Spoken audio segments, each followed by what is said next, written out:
Hey, what's up guys? Gonna be showing you my horror DVD collection once again here. This is gonna be part 5. You want to check out my previous horror DVD collection.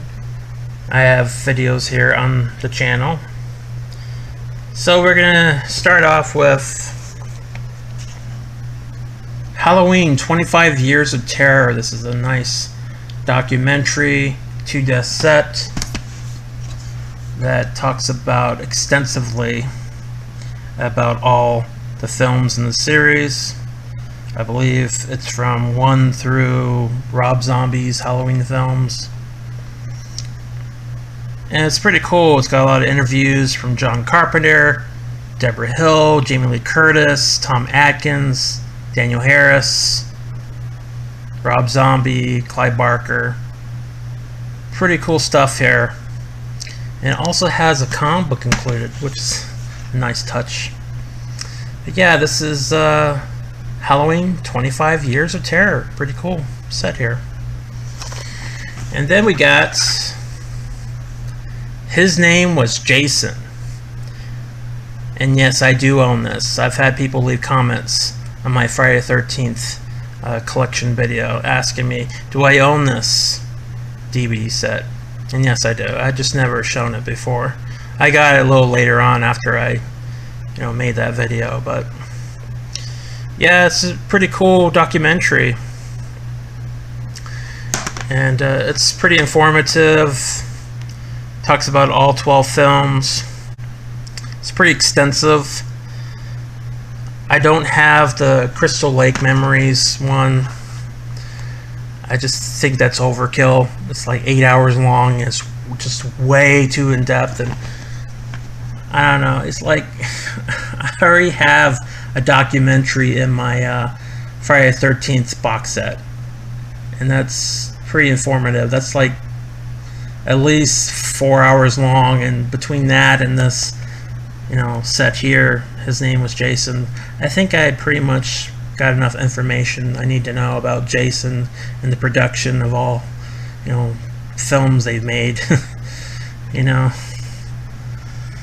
I don't think I need to know anymore. And I'm aware of the Scream Factory 4K Blu-ray box set they released recently of the Friday the 13th films, which it looks really cool. It really does, but it's way too fucking expensive, and I can't afford $140 right now for some box set like that. Maybe later. If I don't, then I'm not going to lose any sleep on it. It's got some really nice, special features. The selling point for me, honestly, is the beautiful artwork on the box set, and it has original poster art for each film, which is really cool, because I don't think they've ever released that before, not to my knowledge. And what's really cool is that it has the Alice Cooper music video. He's back, the man behind the mask. That's really cool. That's what I'm really interested in, is watching that music video on 4K Blu-ray. That's really awesome. And it also has a behind the scenes making of that music video. That's really cool. But yeah, it looks like a really nice set. I know people are praising that thing, but it is what it is. If I don't have it in my collection, that's okay. I have the DVDs that I have, and I'm happy with that. So yeah, this is His Name Was Jason. Pretty cool documentary covering all the films. Lots of interviews from all kinds of actors that were in the films. So that's that. And then we got Never Sleep Again, The Elm Street Legacy, which is another nice documentary. I've talked about this before in my Nightmare on Elm Street collection video. Definitely check that out. But I'm not going to really talk too much about this one, just show you that I have it. And we got a classic here, The Howling. which is really cool. The werewolf transformation scenes are really awesome for practical effects in the 80s. So, really good film here. And then we have Howling 2, Your Sister is a Werewolf. This movie's fucking terrible. It is. It's really bad. The only thing that's memorable is a damn song that they keep playing throughout the whole movie. Howl! Howl! Howl! It's the only thing that's memorable about it. This is just a stupid movie. The special effects are really bad in this. It's like, I swear, like every fucking Howling film that comes out after the first film, the special effects kept getting worse. This was the starting point here. This movie sucks. It's the worst one in my opinion. And then we have Howling 3, which the cover art's the best part. Just when you thought it was safe to go down under. The special effects are atrocious. God, this movie's terrible. And then we have a horror collector set here. I'm not going to talk about the other films on here, but I'm just showing this off just to show you Howling 4, the original Nightmare. Yeah, that movie sucks. I don't know which one is worse, that one or Howling 2.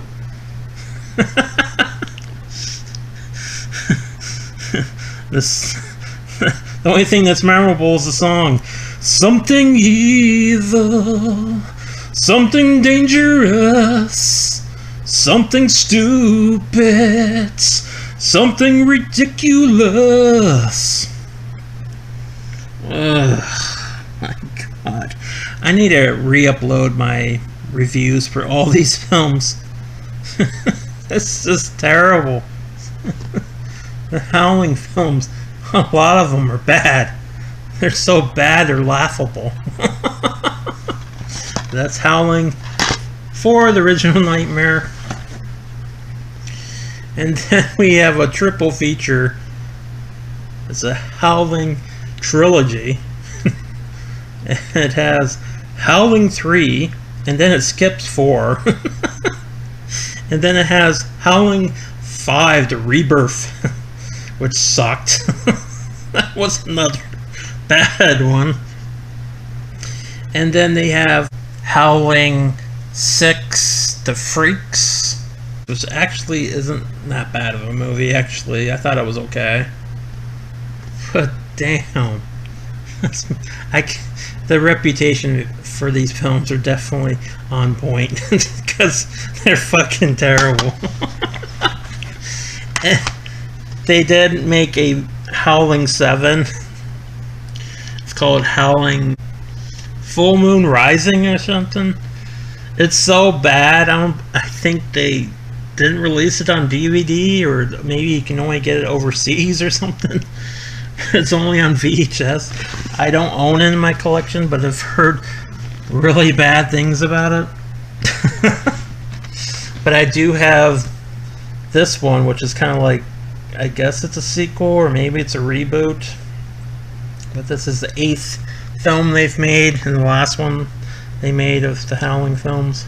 It's called The Howling Reborn, which I actually thought it was okay for direct-to-video and all that nonsense. I actually thought the werewolf, scenes were not too bad. They looked okay.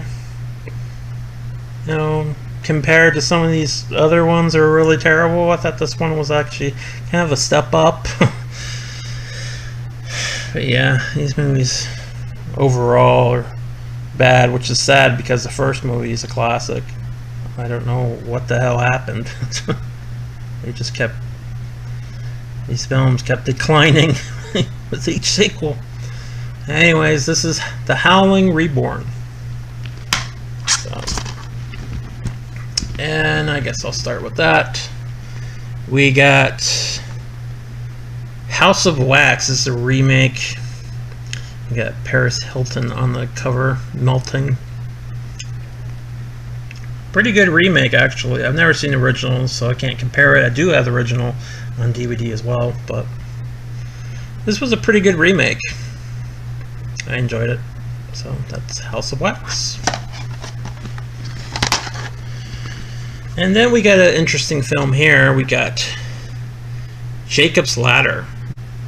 It's pretty much a mindfuck of a film. I mean, it's one of those movies that you don't know what the fuck's going on. Is this guy crazy? He's seeing all kinds of weird shit, trippy shit. Is he on drugs? What the fuck's going on? All this weird imagery. It's one of those movies like you're fucking like on an acid trip or some shit watching this shit. You know, people's heads shaking really fast, and you're like, what the fuck, is this guy losing his mind? And everything's revealed, and you know, there's a twist ending. It actually becomes kind of a bittersweet, kind of a sad film, actually. It's one of those movies that's definitely unique, and I thought it was okay, decent film. Definitely a film that makes you, talk about it after seeing it. It's definitely one of those movies that stands out. I'll give it that. So that is Jacob's Ladder. It also has Macaulay Culkin in this film. Has a small little part in it. So that's that. And then we have The Haunting, which is a remake, and this one's okay. Got Liam Neeson, Catherine Zeta-Jones, Owen Wilson, Lily Taylor. Yeah, it's not too bad. So that is The Haunting. And then we got a classic right here. Ginger Snaps. I got it dirt cheap, so I didn't pay much. But it's okay. The fucking werewolves look like shit. This just doesn't look good. I don't know. I've seen worse, but it's not that great of a film. That's Ginger Snaps. And I don't have the sequel. I don't know if the sequel is any good. But this is Ginger Snaps Back, the beginning. Which I actually liked this better than the first film. Thought this was a lot better. The same girl comes back. She died in the first film, but she comes back in this. I guess this is supposed to be their ancestors in the past, but they look just like them. I don't fucking know. This doesn't make any sense. But this is Ginger Snaps Back. The beginning, the werewolves do look pretty cool in this one for direct-to-video. So I thought this one was okay. A lot better than the first film, in my opinion. And then we got Joyride with Paul Walker. Pretty good movie, actually. Then Joyride 2, Dead Ahead, which I've never seen, but the first film's pretty good. Then we got the original silent vampire classic, Nosferatu. And that vampire looks kind of familiar, doesn't he? Yeah, he looks just like the vampire in Salem's Lot, the original film. Yeah, because they kind of borrowed that idea, the way he looked. But yeah, that is Nosferatu. I still need to check this out and watch it. I haven't watched it yet. But yeah, that's that. And then we got An American Werewolf in London. Classic werewolf film from the 80s. I like its blend of horror and comedy. And this is definitely better than the sequel they made, American Werewolf in Paris. Yeah, the transformation scenes are pretty good. This is like the best werewolf film, and Howling. Those are the two best. They haven't topped these films yet when it comes to special effects with the werewolves. So that is American Werewolf in London. Pretty good film. And then we got a 4 film favorites horror collection here. We got Wolfen, Body Snatchers, which is a remake in the 90s. Coma with Michael Douglas, and we got Bad Moon. Bad Moon. It's not a great movie. It's kind of entertaining though, but the werewolf's kind of fakey looking. Body Snatchers was okay. Wolfen is kind of boring a little. It's not a bad set though. And then we got a underrated gem that slipped through the cracks, and that is Body Parts with Jeff Fahey, and a really, really strong performance from him. This guy is underrated as an actor, in my opinion. He should have become more popular than he is. He's only known for Lawnmower Man, really, which is unfortunate. It also has Brad Dourif in this. Pretty good horror flick here. Definitely check it out if you have never seen this. And that is Body Parts. Probably one of Jeff Fahey's best performances. So that's Body Parts. And I guess I'll do this one first. Darkness Falls, which is it's okay, I guess. It's basically about an evil tooth fairy that wants to kill people.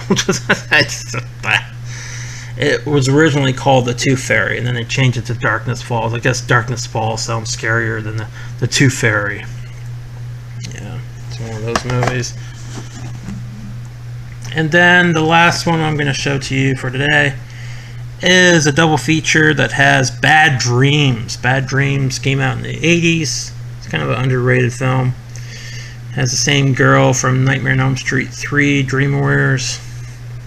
They're kind of trying to capitalize on Freddy with this film, calling it Bad Dreams, as the same actress in Nightmare on Elm Street 3. It's a pretty decent little horror film. And it also has Visiting Hours, which it has Michael Ironside and William Shatner. It's not a very good movie, honestly. I didn't really care for it, but Bad Dreams is pretty good. So yeah, this is my horror DVD collection video, part 5. Hope you guys enjoyed this video, and I hope you guys have a good day. I'll see you in the next horror DVD collection video. Alright, I'll talk to you guys later. Take it easy.